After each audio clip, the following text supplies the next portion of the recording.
धन्यवाद करता हूँ। और जिस तरीके से प्रभु हमें अभी पिछले 50 दिन से हेल्प कर रहे हैं, मदद कर रहे हैं कि हमें प्रभु के वचन रोज सुनने के लिए, समझने के लिए, मनन करने के लिए, बहुत कुछ सीखने के लिए प्रभु हमारा मदद करे, उसके लिए मैं धन्यवाद करता हूँ।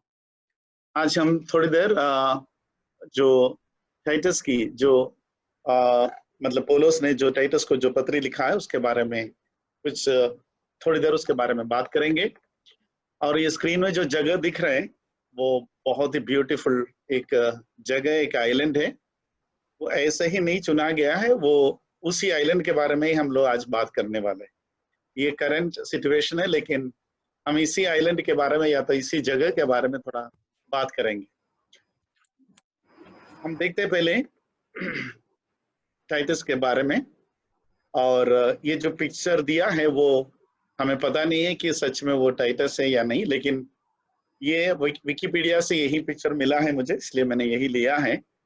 और जब भी टाइटस नाम बोलते हैं तो पिछले कुछ दिनों से हम लोगों को एक ही टाइटस बहुत ज्यादा सुनाई देते हैं, जो AD 70 में जो मंदिर का मतलब जेरूशलेम को अटैक करके जो मंदिर का नाश किया था, उसी टाइटस के बारे में, रोमन एम्परर। लेकिन हम आज पढ़ने जा रहे हैं जो इस टाइटस के बारे में, जिसके बारे में हमें अच्छी तरह से पता है।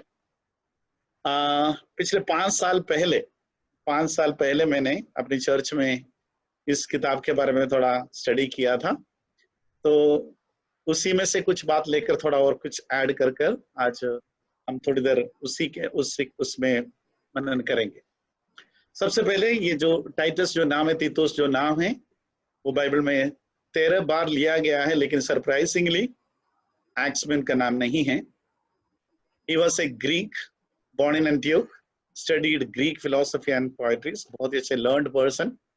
और पॉल के साथ में कई जगह पर अपने मिशनरीज जो यात्रा में साथ गया है। और probably he was not circumcised। और अभी ये जो पत्र जब पौलुस लिखते हैं, वो पौलुस ने क्रेट उस जगह पर, जो क्रेता नाम की उस जगह पर छोड़कर आ रहे हैं। वहां पर पौलुस को वापस आना पड़ रहा है, लेकिन वहां पर तीतुस को वहां छोड़कर आना पड़ रहा है।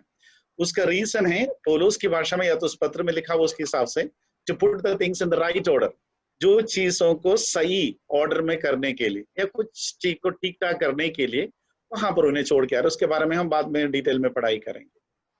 और उन्हें जो जब बिलीवर्स को कुछ जरूरत पड़ा, उसकी कुछ कलेक्शन की जरूरत पड़ा, तभी भी उन्हें डिप्यूट किया गया था उस कलेक्शन के लिए। वो 2 कोरिन्थियन में अपन उसके बारे में पढ़ सकते हैं। And he is a peacemaker, good administrator and a great missionary। और the last record of him in New Testament is he went to Dalmatia। और 2 तिमोथी में बोलते हैं उसके बारे में, उसके बाद में उनके बारे में कुछ भी पता नहीं है।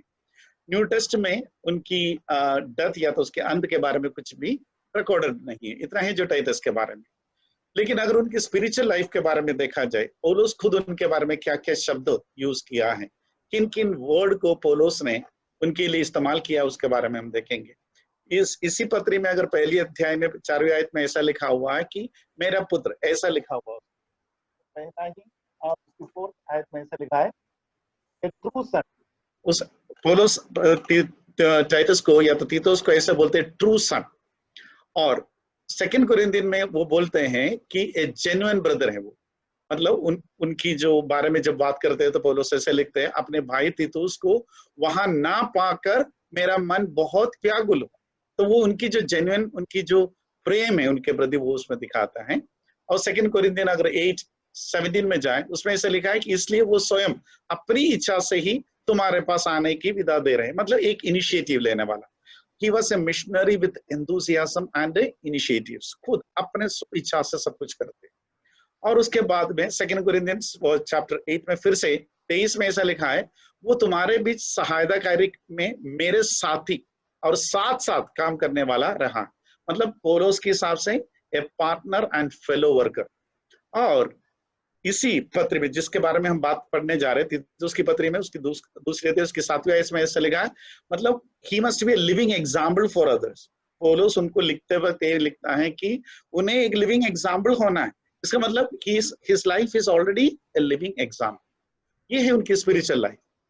अब हम उस जगह के बारे में देखेंगे जो मैंने शुरुआत में जो इंट्रोडक्शन में दिखाया वो पिक्चर, वो क्रेटे, मतलब हिंदी में इसको क्रेटे लिखा हुआ और मलयालम में या दूसरी भाषा में उसके क्रेता लिखा है, जो क्रेट जो इंग्लिश में है। It's a large island in the Mediterranean sea. आप देख सकते हैं बहुत बड़ा एक आइलैंड, और it's a part of Greece. Paul visited this place, I mean Crete, after his first Roman imprisonment. Or people of Crete were present in the Jerusalem on the day of Pentecost. अगर Acts chapter 2:11 में देखा जाए तो वहां पर भी हम देख सकते हैं कि ये क्रेट के लोग, क्रेटेंस, वहां पर प्रसिद्ध थे। हम देखें कि उस लोकेशन को हम देख सकते हैं, ये छोटा सा आइलैंड, और आप देखते हैं वर्ल्ड मैप में वो जगह कहाँ है, वो ग्रीस का एक पार्ट है, एक छोटा सा आइलैंड। हम ये तीन पिक्चर को देखा जाए तो देखेंगे तो आप देख सकते हैं कि वो कैसा है। ये देख सकते हैं कि आप यहाँ पर एक आइलैंड ही है, और ये वर्ल्ड में वो कहाँ आते हैं देख सकते हैं। तो और देखिए हम कितना ब्यूटीफुल आइलैंड है। ये करंट क्रेट है, अभी का जो वो आइलैंड कैसा दिखता है, कितना सुंदर जगह। लेकिन वहां के लोग ऐसे नहीं थे। वहां के लोगों के बारे में क्या लिखा गया है, क्रेटेंस के बारे में, सॉरी, ऐसा लिखा हुआ कि lawyers, evil beast, lazy gluttons, having high attitude, disobedient to laws, unfit for doing anything good, rebellious and deceivers, corrupted minds and consciences, false teachers। उनके बारे में क्या क्या लिखा गया है आप देखिए। अगर हम जो इस जगह की सुंदरता अलग है, वहां पर रहने वाले लोगों की बात बिल्कुल भी अलग है। उस समय जब ये पत्र लिखा गया था, अभी के बारे में हमें पता नहीं है, लेकिन उस समय जब पौलुस ने तीतुस को ये पत्र लिखा गया था तब के बारे में, तब वहां की हालत या तो लोगों की स्थिति ऐसा था। उनके बारे में उसी पत्री में ही ये सब कुछ लिखा, हम एक बार उसको देखेंगे। पहले हम देखेंगे कि जनरल बिहेवियर ऑफ क्रेटेंस, जो हमने पहले बात बोला, 7 बातें, उसमें से पहला है lawyers, evil beast and lazy gluttons। ये किसने कहा है? तीतुस, टाइटस चैप्टर 1 उसकी 12 में ऐसा लिखा है, one of Crate's own prophets has said। उसमें ऐसा लिखा है कि उनके खुद की प्रोफेट ने ये कहा है, Cretans are always liars, evil brutes। कुछ ट्रांसलेशन में ब्रूट्स लिखा है, lazy gluttons।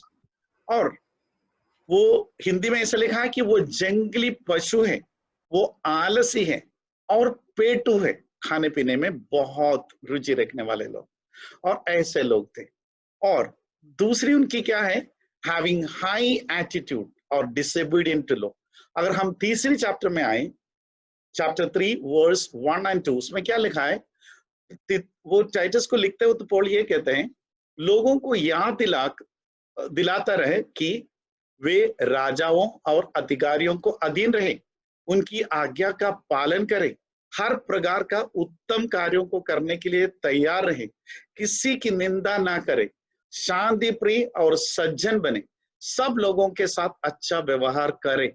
अगर पौलुस टाइटस को लिखते वक्त इतनी सारे बात बताना है तो समझ लीजिए कि वहां के लोग कैसे एटीट्यूड वाला लोग हो, कैसे डिसोबीडियंट हो गए लोग के लिए, कि मतलब, और मतलब उनकी एटीट्यूड देख लीजिए, कोई नियम को पालन नहीं करना है, और किसी से भी किस तरह से भी व्यवहार करना है उस तरह से करेंगे, और किसी के साथ भी कोई भी अच्छा व्यवहार नहीं करना, मतलब उस तरीके के लोग थे वहां। और हम देखते हैं उसकी अगली बात, देखो क्रिश्चियंस के लिए, मतलब ईसाई धर्म जो अभी हमने बोला, उस ईसाई धर्म किसी भी समाज के लिए, किसी भी देश के लिए कभी भी कोई खतरा नहीं रहा, और बल्कि ईसाई धर्म या तो क्रिश्चियनिटी हमेशा एक ब्लेसिंग है। प्रभु यीशु मसीह खुद भी वो बोला, मत्ती की रसूल सुसमाचार उसकी 5वीं अध्याय उसकी 13 से लेकर 16 में क्या गया है, परमेश्वर ने खुद बोला है कि हम लोग क्या हैं? We are the light and salt to the world. तो हमारा जो काम है क्रिश्चियनिटी, या तो मतलब हमारी जो बिलीवर्स या तो ईसाई धर्म, किसी के लिए भी कोई खतरा नहीं होनी चाहिए। वो नियम को पालन करना, कोई भी चीज हो उसके लिए, कभी भी उस देश के लिए या कहीं के लिए, किसी व्यक्ति के लिए भी हम खतरा नहीं बनना चाहिए।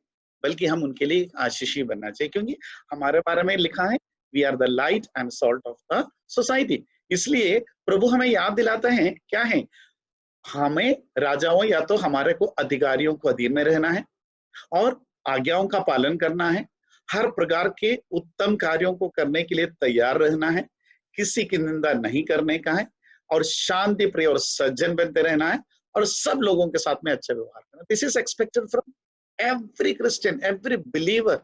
This is what is expected from Christianity. लेकिन वहां के लोग बिल्कुल भी अलग थे, इसलिए पौलुस ने टाइटस को बोला कि आप उनको ये समझाते रहना।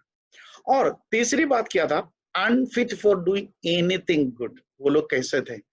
और चैप्टर 1 और 16 1 का 16 में लिखा है, क्या लिखा है, वे परमेश्वर को जानने का दावा करते हैं किंतु उनके कार्य दर्शाते हैं कि वे उसे जानते ही नहीं।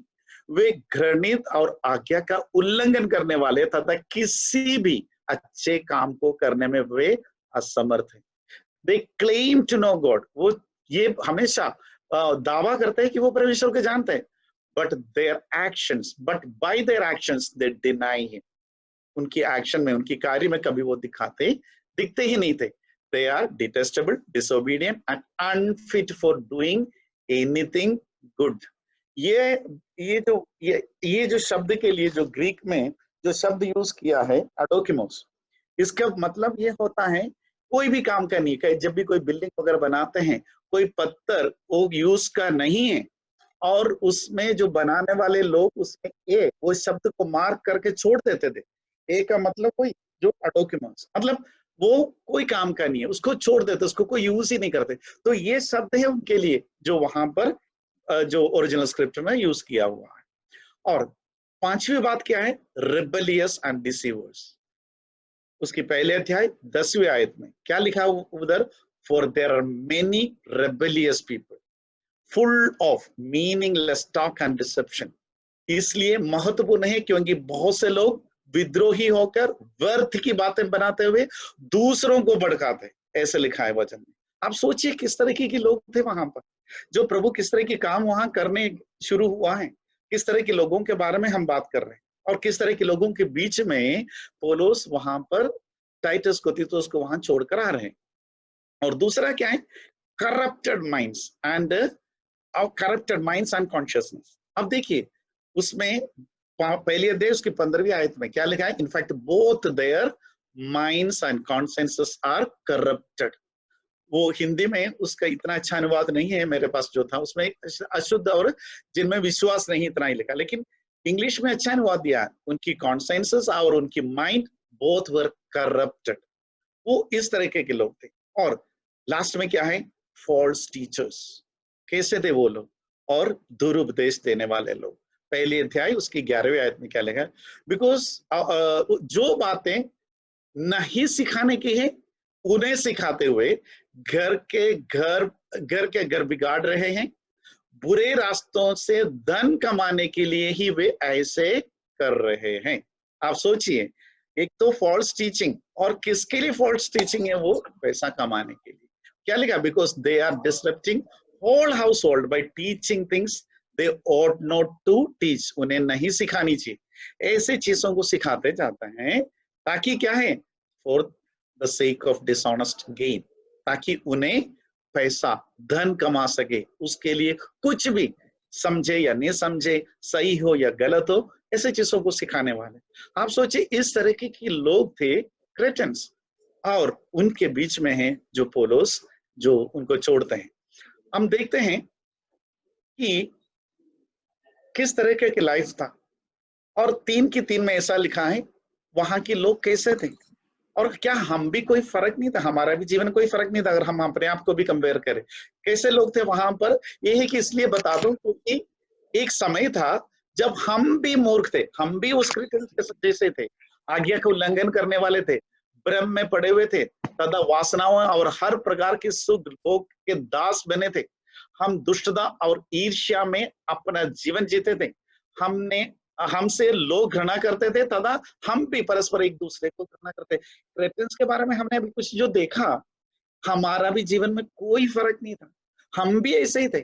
वहां पर पोल क्या लिखा है, हम भी ऐसे थे, हम भी मूर्ख थे, उस तरह की फूलिश थे। देखो परमेश्वर का या तो वो हेवनली विजडम या गॉड्स की प्रेजेंस के बिना या परमेश्वर की उपस्थिति के बिना, परमेश्वर की ओर से आने वाले ज्ञान के बिना या उस अंधकार को हटाने वाले ज्योति के बिना हम सब कैसे रहेंगे, ऐसे ही रहेंगे। We are going to remain foolish, we are going to remain disobedient, we are going to deceive, or then we are going to live a malice and envy. I mean, then we are going to hate everyone or being hated. हम हर एक को नफरत करेंगे और हमारा भी नफरत सब लोग करेंगे। हम भी ऐसे ही थे, हर गलत काम में और डिसोबीडियंट रहकर और मूर्ख बनकर ही हम भी जीवन बिताते थे। कोई चेंज नहीं था। हम क्रिश्चियंस के बारे में सुना था, हमने सोचा कि कैसे लोग थे, कि हमारा भी पहले वाले जीवन जो परमेश्वर की उद्धार पाने के पहले के जीवन में देखा जाए तो हमारा भी जीवन कैसे था, और ऐसे ही था। तो ये जो change, what brought the dramatic change, ये चेंज क्या लाया, किस चीज से ये चेंज आया, वो 3 की उसकी 4 से लेकर 7वीं आयत में लिखा है, क्लियर लिखा है। ये ड्रामेटिक चेंज किसने लाया, किस तरह से लाया, जब हमारे उद्धारकर्ता परमेश्वर की मानवता के प्रति करुणा और प्रेम प्रकट हुए, उसने हमारा उद्धार किया। और आप देखिए कैसे when the kindness and love of our God Savior appeared to us, उस उद्धारकर्ता परमेश्वर का उनकी करुणा और उनकी प्रेम जब दर्शाया गया, तब हमारे में बदलावट आया। और उन्होंने फिर क्या किया, उन्होंने हमें he saved us not because of righteous things we had done but because of his mercy। उनकी करुणा से उन्होंने हमें उद्धार किया। हमारा उद्धार हमारे कोई भले कामों की वजह से नहीं है, बल्कि क्या है, उनकी करुणा से ही हमारा उद्धार। और he saved us through the washing of rebirth and renewal by the Holy Spirit whom he poured out on us generously through Jesus Christ our Savior। उस पवित्र आत्मा के द्वारा हमारे में जो नयापन लाया, उस और जिस तरीके से उन्होंने हमारे जीवन में एक नया जीवन लाया, उसमें और उसकी वजह से ही हमारे जीवन में परिवर्तन आया। और क्या लिखा है, having been justified by his grace, उनकी ग्रेस से ही हमें निर्दोष ठहराया गया। और फिर क्या है, we might become heirs having the hope of eternal life। आज हम कैसे हैं, हमारे पास उस अनंत जीवन और उत्तराधिकार को पा सके उस तरह का एक आशा है हमारे जीवन में। ऐसा आशा है, हम आज उस आशा के साथ में जी रहे हैं कि हमारा एक अनंत जीवन होने वाला है। आज हम होपफुल है, हमारे जीवन आशाओं से भरा हुआ है। हमारा भी जीवन कैसा था, हमने जो पहले देखा किस तरीके का जीवन था हमारा, कोई फर्क नहीं था। तो हम भी मूर्ख थे, उनके जैसे ही थे। लेकिन परमेश्वर की ये जो प्रेम है, unmatching qualities of our saviour, जो अपन बोल सकते हैं, उन्होंने ही, या उस कैरेक्टर प्रभु की जो प्रेम, करुणा, ग्रेस, जो हम बोला, उन्हीं से ही हमें अलग किया गया। हमें हमारे में ये बदलाव और कुछ नहीं लाया, और ऐसा और कोई ताकत ही नहीं था हमारे जीवन को बदल सके। लेकिन प्रभु अपनी प्रेम से, क्या लिखा है कि उसमें लिखा है कि जब हमारे उद्धारकर्ता परमेश्वर की मानवता के प्रति करुणा और प्रेम प्रकट हुए, तो हमारा उद्धार हुआ। जो मनुष्य के प्रति उनकी जो प्रेम है, जो करुणा है, वो प्रभु यीशु मसीह के द्वारा प्रकट हुआ, तब हमारा कोई उद्धार मिला और हम बदल गए। और अब देखते हैं what was the mission given to Titus. तीतुस को वहां पर क्रेट में क्या ऐसा मिशन दे रखा था, बोलने से उनको क्या मिशन दे रखा था। उसकी पहली अध्याय उसकी 5वीं आयत में ऐसा लिखा है, क्या लिखा, मैं तुझे क्रेट में इसलिए छोड़ा था कि वहां जो कुछ अधूरा रह गया है तो उसे ठीक ठाक कर दे। क्या लिखा है, the reason I left you in Crete was that you might put in order what was left unfinished. यानी पौलुस को वहां पर बहुत कुछ काम करना ही था, लेकिन उससे पहले उनको वहां से लौटना पड़ा, इसलिए वो अनफिनिश्ड था या ऑर्डर में नहीं हुआ था। वो सारे बात को पूरा करने के लिए ही वो वहां पर छोड़ के आते हैं। क्या क्या था वो वहां पर अधूरा काम, क्या था, क्या लिखा है वहां पर, वहां there were lots of young new believers to be groomed properly. बहुत कुछ नए विश्वासी हैं और सबको अच्छे से वचन सिखाना है, उन्हें मजबूत करना है और उसको विश्वास को मजबूत करना है। और क्या है, build stable churches with matured and qualified elders, वहां पर अच्छे कलीसियाओं का स्थापना करना है और वहां की एल्डर्स को अच्छे से प्रिपेयर करना है। और फिर क्या है, और अच्छे से केपेबल लीडर्स को ढूंढना और उसको और अच्छे से सिखाना है वास्तव में वचन क्या कहता है, और उस डॉक्ट्रिन, सही डॉक्ट्रिन क्या है उसको समझाना। यानी मेनली अगर देखा जाए इसके 3 चैप्टर जो है, चैप्टर 1, चैप्टर 2, चैप्टर 3, ये 3 चैप्टर 3 बातों को समझाते हैं। पहला एक उत्तरदायित्व, यानी जो मिशन में सबसे पहला उत्तरदायित्व है, अपॉइंट गॉडली लीडर्स। दूसरा उनको सबसे बड़ा जो उत्तरदायित्व दिया गया था, टीच गॉड्स लिविंग, एक गॉडली लाइफ कैसा होता है, गॉडली लिविंग कैसा होता है, उसको सिखाना है। उसके बाद तीसरा था उन्हें रिमाइंड, उन्हें याद कराना है, रिमाइंड दम ऑफ गॉड्स ग्रेस, उन्हें कुछ याद दिलाना है, उन्हें कुछ याद कराना है। उसके बारे में हम डिटेल में देखेंगे। तो ये 3 था जो जो जो तीतुस को, टाइटस को वहां पर दिया हुआ मिशन। तो हम एक एक को उसको देखते हैं, थोड़ा जल्दी से देखेंगे हम लोग। पहला जो था वहां पर एल्डर्स को अपॉइंट करना, कहां लिखा था, appoint elders in every town as I directed you. बहुत इंपॉर्टेंट है, मेरे आदेश के अनुसार हर नगर में बुजुर्गों का नियुक्त कर। पहले अध्याय उसके 5वें आयत में लिखा। तो किस तरह के एल्डर्स को वहां पर करना है और उसके लिए निर्देश पहले से ही दे रखा था। पौलुस ने उनको निर्देश दिया, पौलुस उनको तैयार करके भेजा, पूरे निर्देश दिया हुआ, उन्होंने जैसे डायरेक्ट किया उसी तरह से। अब देखो उसके बाद पूरी उनकी जो गुण के बारे में लिस्ट ही दिया है वहां पर। एक एल्डर को चुनते वक्त क्या क्या गुण होनी चाहिए, हर एक बात वहां लिखा हुआ है। वहां पर क्या, ब्लेमलेस होना चाहिए, फेथफुल टू हिज वाइफ, और अड़ियल नहीं होना चाहिए, चिड़चिड़ा नहीं होना चाहिए, दाग मधु पीने वाला नहीं होना चाहिए, क्रोध का आदमी नहीं होना चाहिए, और नीच कमाई के लोलुप नहीं होना चाहिए, और मेहमान नवाज मतलब ही मस्ट बी हॉस्पिटेबल। और फिर क्या था, और लव्स व्हाट इज गुड, नेकी को, अच्छे काम को चाहने वाला होना चाहिए, और सेल्फ कंट्रोल्ड होना चाहिए, ईमानदार होना चाहिए, पवित्र होना चाहिए, और डिसिप्लिन होना चाहिए, और वो परमेश्वर की वचन में दृढ़ होना चाहिए। Must be very firm in doctrine. इतने सारे लिस्ट है वहां पर जो दिया है कि पौलुस को इंटरव्यू जब करना, हम अगर आज के मॉडर्न टर्म्स में बात करें कि एक एक एक एल्डर को वहां पर चुनने के पहले तीतुस को क्या क्या चीजों को ध्यान रखना पड़ता है, किन किन गुण को ध्यान रखना पड़ता था।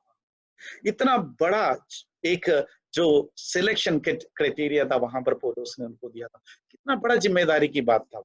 और उसके बाद हम देखें क्वालिफिकेशन, इसका मतलब क्या होता है, qualifications of an adult, the qualification of an adult is not based on which theological seminary he comes from, what all languages he can handle, how good his oratory is, what all natural talents he has।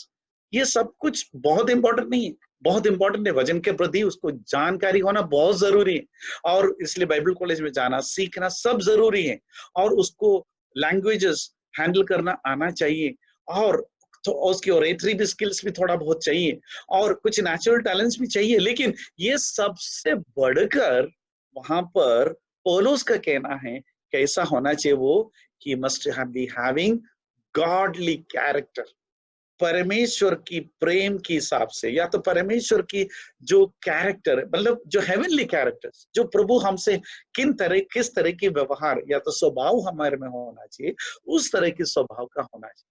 वो है सबसे बड़ा qualification जो हम बोल रहे हैं। और क्या लिखा है, और आजकल, और उनसे क्या, एक और बात वहां पर क्या लिखा है, उसकी एक पहले अध्याय उसकी 13वीं आयत में ऐसा भी लिखा है, rebuke them sharply so that they will be sound in faith. ये उन्हीं के लिए नहीं, सभी के लिए बोला उन्होंने। मतलब जब पौलुस लिखते वक्त बोलता है कि तुम्हें उनको खुश रखने की जरूरत नहीं, और तुम्हें उनको खुश रखकर ज्यादा मेंबर्स हो या बड़े बड़े चर्च हो, चर्च की मेंबर्स ज्यादा हो, चर्च के नंबर ज्यादा हो, और इसलिए सबको खुश रखो, ऐसा नहीं होनी चाहिए। एक लीडर के लिए सबसे बड़ी इंपॉर्टेंट बात, एक एल्डर के लिए सबसे इंपॉर्टेंट बात है कि जहां पर भी एक विश्वासी गलत काम करे, और उन्हें महसूस होता है कि गलत काम हो रहा है, क्या करना पड़ेगा? Rebuke them sharply. उसकी अथॉरिटी उन्होंने पौलुस ने उनको दिया था। और हम देखते हैं दूसरी बात क्या था, क्या जिम्मेदारियां उनको दिया था, उसमें ये है कि दूसरे अध्याय की ओर, पहले अध्याय में उन्होंने सब कुछ बताया कि किस तरह की एल्डर्स को चुनना है, उसके गुण क्या हैं, उनको किस तरह से आगे बढ़ाना है। और दूसरे अध्याय में हम आएंगे, वहां पर क्या होता है, he is asked to teach the godly living to all. सभी लोगों को किस तरह से एक गॉडली लिविंग, किस तरह से जिंदगी प्रभु की, उस परमेश्वर की प्रेम में किस तरह की लाइफ जीना चाहिए, उसको सिखाने के लिए बोला। वहां पर क्या लिखा है, you must teach what is appropriate to sound doctrine. किंतु तुम्हारे लिए यही सही ये है कि तुम ऐसी शिक्षा दो जो खरे उपदेश की अनुसार हो, खरे उपदेश के अनुसार हो। मतलब साउंड डॉक्ट्रिन के अनुसार आपको उन्हें सिखाना है। किन किन लोगों को सिखाना है, उसमें पूरा लिस्ट है, एक को भी नहीं छोड़ा है पौलुस ने, किसी को भी नहीं छोड़ा। क्या है वहां पर? बुजुर्ग लोगों को, बुजुर्ग मतलब ओल्डर मैन और older women, and young man, slaves मतलब अभी देख सकते, अगर हम आज के जमाने में देखा जाए तो जो वर्किंग मतलब वर्किंग पीपल, जो वर्कर्स है, सभी के लिए, और बाकी जो बचे हुए सभी के लिए, उन्होंने सभी के लिए सिखाने की बात हुआ। बुजुर्ग पुरुष के लिए, बुजुर्ग स्त्रियों के लिए, युवकों के लिए, दासों के लिए, और बाकी सभी को किस तरीके से उन्हें सिखाना है। How to teach each and everyone in the society what is a godly life, और how to live a godly living, ये उन्हें सिखाना है। तो हम देखते हैं कि उन्होंने क्या क्या बताया। उसकी दूसरी आयत में बुजुर्गों के लिए उन्होंने क्या बोला है, बुजुर्गों के लिए उन्होंने क्या क्या बात किया है वहां पर। और दूसरी अध्याय उसकी दूसरी आयत में क्या क्या लिखा है, बुजुर्ग कैसा होना चाहिए। They are going to be the role models for the young man, इसलिए उन्हें क्या होना चाहिए, संयमी होना चाहिए और सम्मानीय, worthy of respect and self control, और sound in faith, in love and in endurance, विश्वास, प्रेम व धीरज में अटल होना। और बुजुर्ग लोगों को ये बहुत इंपॉर्टेंट है कि वो संयमी और सम्मानीय, विवेकशील, विश्वास, प्रेम और धीरज में अटल रहना उसमें जरूरी है। क्योंकि और यंग, उनकी नेक्स्ट जनरेशन, यंग जनरेशन या तो बच्चे समाज में जो भी हैं, और वो सभी लोग या कलीसिया में जो भी लोग हैं, वो सभी लोग उन्हीं को ही देखते हैं, बड़ों को ही देखते हैं। इसलिए पहले पौलुस उनके बारे में बात करते हैं कि बड़े लोग यानी बुजुर्ग लोग कैसा होना चाहिए, और they should always be living a life so that their life should be a role model for the young man.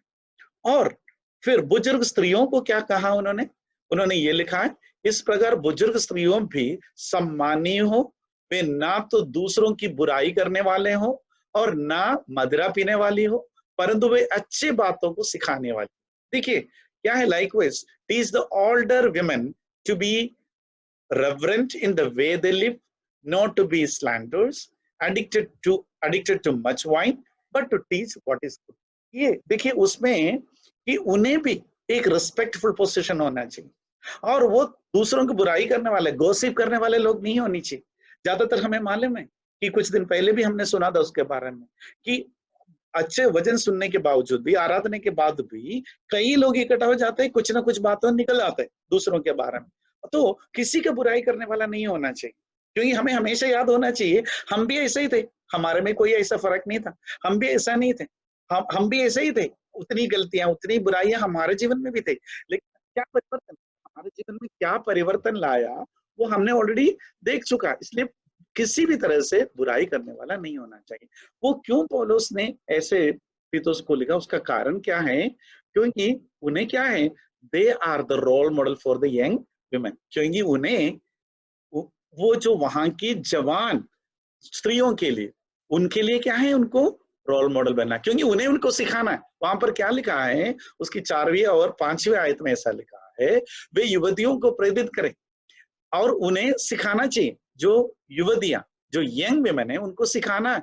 क्या क्या सिखाना है उसमें लिखा, वे अपने पति तथा अपने संतान से प्रेम करें, और वे हमेशा विवेकशील में रहे, टू बी सेल्फ कंट्रोल, और क्या, they should be pure and they should be busy at home, और दे शुड बी काइंड, और आखिरी क्या लिखा है, to be subjected to their husband so that no one will malign the word of God.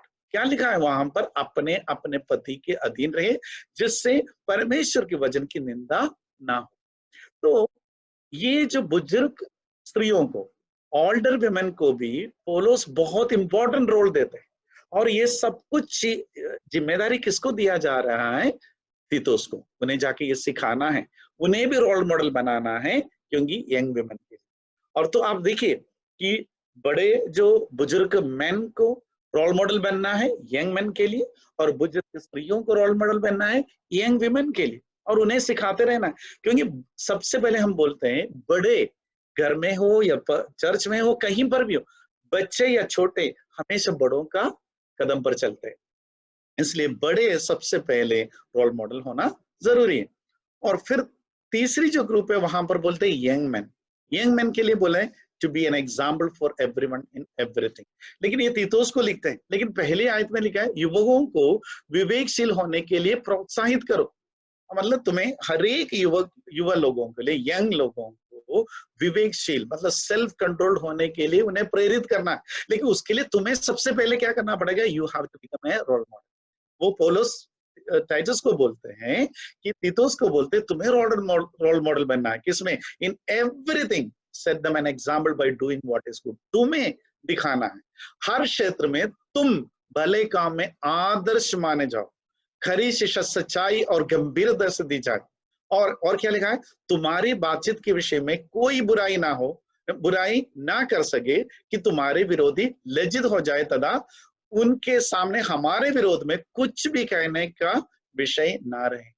और तुम्हारे सिखाने का, बात करने का सब तरीका ऐसा होना चाहिए, कोई भी तुम्हारे ऊपर उंगली नहीं उठाए, कोई भी तुम्हारे ऊपर किसी भी तरह की गलत बात कर ना पाए। और क्या लिखा है उन्होंने कि so that those who oppose you may be ashamed because they have nothing bad to say about you। वो आपका अपमान करना चाहता होगा, विरोध करना चाहता होगा, लेकिन कोई विषय ही उनको नहीं मिलना चाहिए कि वो उनको खुद को शर्मिंदा होना पड़ेगा कि we don't have anything against this person. इस तरीके से एक रोल मॉडल बनकर तुम्हें जीकर बताना, ताकि युवक लोग आपको एक रोल मॉडल बन। और फिर क्या लिखा है वहां पर, स्लेव्स के लिए, दासों को भी उन्होंने शिक्षा दिया, दासों को भी उन्होंने सिखाया कैसे गॉडली लिविंग होना चाहिए, एक दास भी, और वो कैसा होना चाहिए। हमें पता है हम कहाँ कहाँ पर कैसे कैसे लोगों के अंडर में काम करते हैं, विश्वासियों के अंडर में नहीं। ज्यादातर लोग अविश्वासी लोगों के बीच में, अविश्वासी लोगों के लिए, अविश्वासी लोगों के अंडर में काम करते हैं। लेकिन हमारे लिए प्रभु का क्या कहना है कि वर्किंग पीपल के लिए क्या है, क्या लिखा है उन्होंने, दासों को सिखाओ। क्या सिखाना है, हर एक परिस्थिति में वो अपने अपने स्वामियों के अधीन रहें, बी ओबीडियंट। और क्या है, वे उन्हें प्रसन्न रखें, उनसे वाद विवाद ना करें, कोई भी तरह की आर्ग्यूमेंट नहीं हो। और क्या है, we should not talk back to them. और क्या है, चोरी ना करें, डू नॉट स्टील। किंतु फिर क्या उन्हें स्वयं को विश्वास योग्य प्रमाणित करे। It is your responsibility to prove yourself to be trustworthy.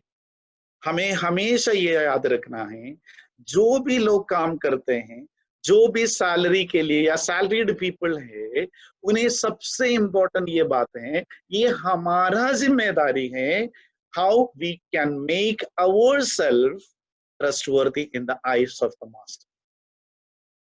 हमें क्या लिखा है, स्वयं को विश्वास लोग प्रमाणित करना पड़ेगा।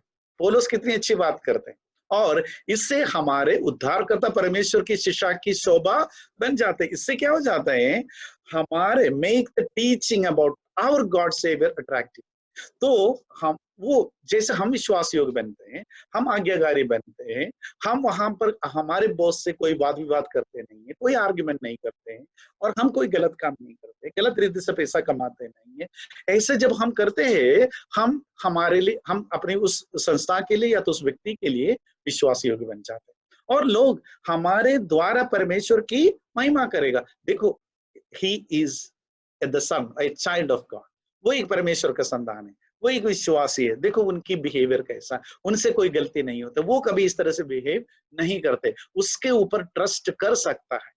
और ये ज्यादातर जो मुझे सुनने वाले सारे भाई बहन जानते होंगे कि हम सभी को अगर अपनी जॉब की प्लेस में कोई भी अगर हमें विश्वास करते हैं और हमारे ऊपर ट्रस्ट करते हैं, वो सब किस चीज से होता है कि प्रभु की जो प्रेम से जो ज्ञान हमें प्राप्त हुआ है, जो काम कैसे करना कैसे जीना हमें प्रभु के वचन से हमें सिखाया गया, उस तरह से जीने की वजह से हुआ। हमारे कोई हमने जैसे पहले भी बोला, हमारा कोई राइचस वर्क की वजह से नहीं हो रहा है। ऑफ कोर्स हम लोग सब बहुत मेहनत करते हैं, लेकिन उससे बढ़कर हम उनके नजर में विश्वास योग्य बना है, तो ऐसा रहना है। और आगे क्या लिखा है उसकी दूसरे लोगों के लिए, उसकी 11वीं आयत से लेकर 15वीं आयत में क्या लिखा है, बाकी सभी लोगों के लिए भी उन्होंने बहुत कुछ लिखा है। क्या लिखा है उन्होंने उनके लिए?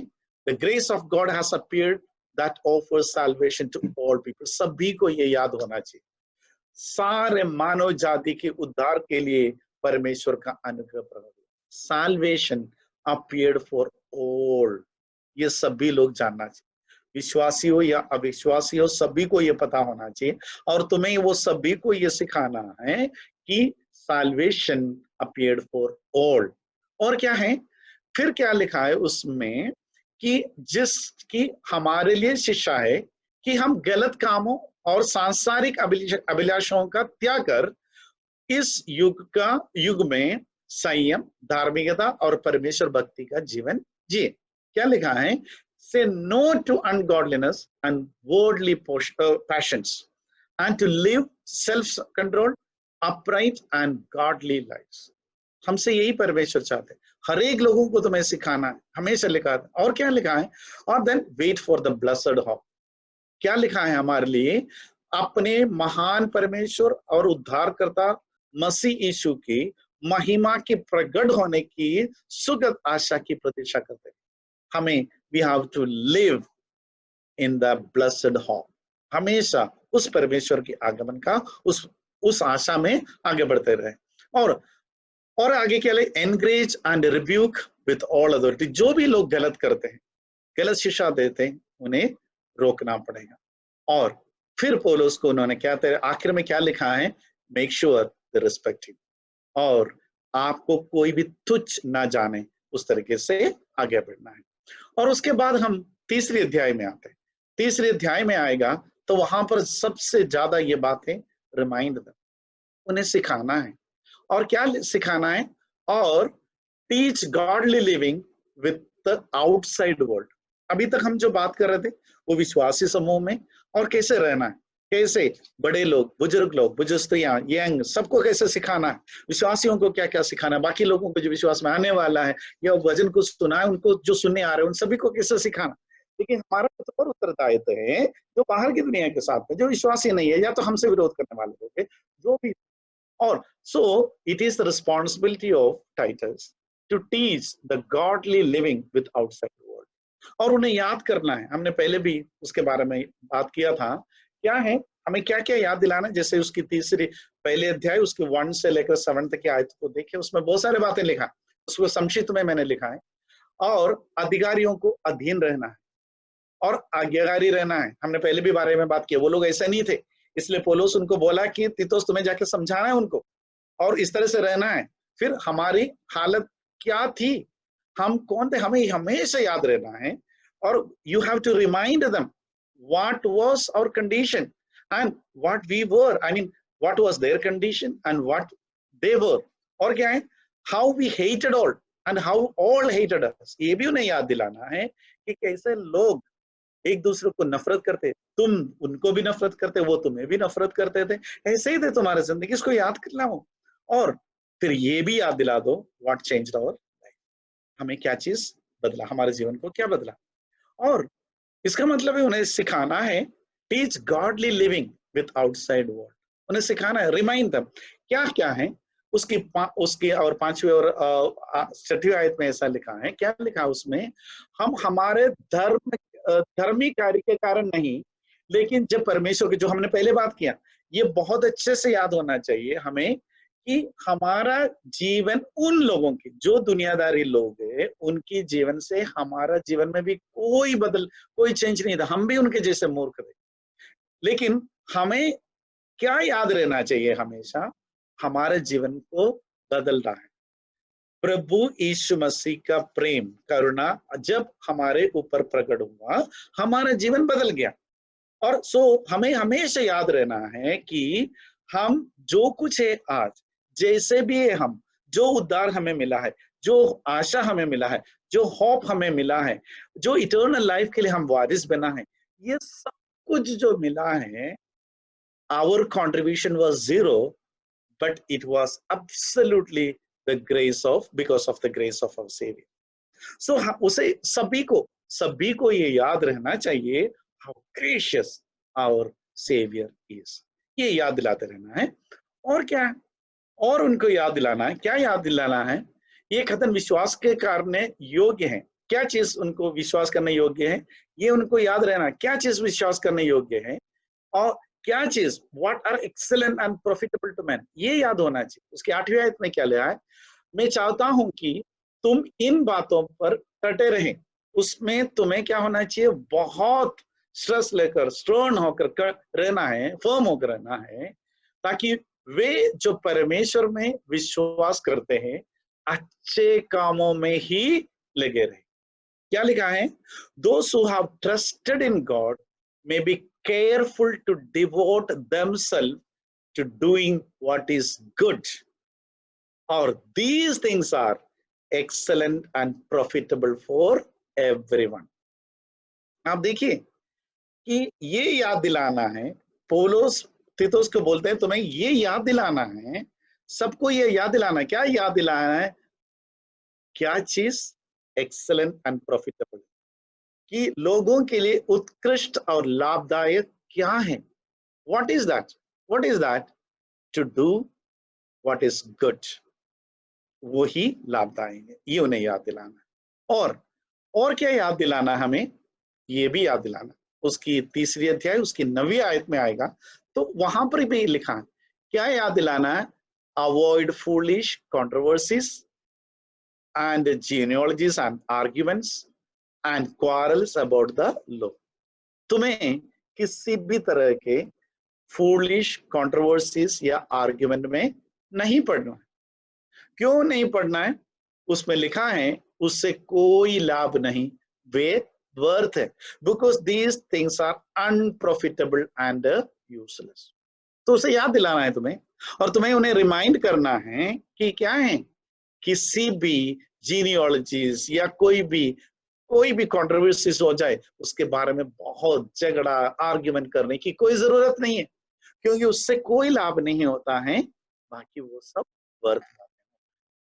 और आगे ऐसे करने वाले के साथ में क्या करना चाहिए, वो भी तुम्हें याद दिलाना।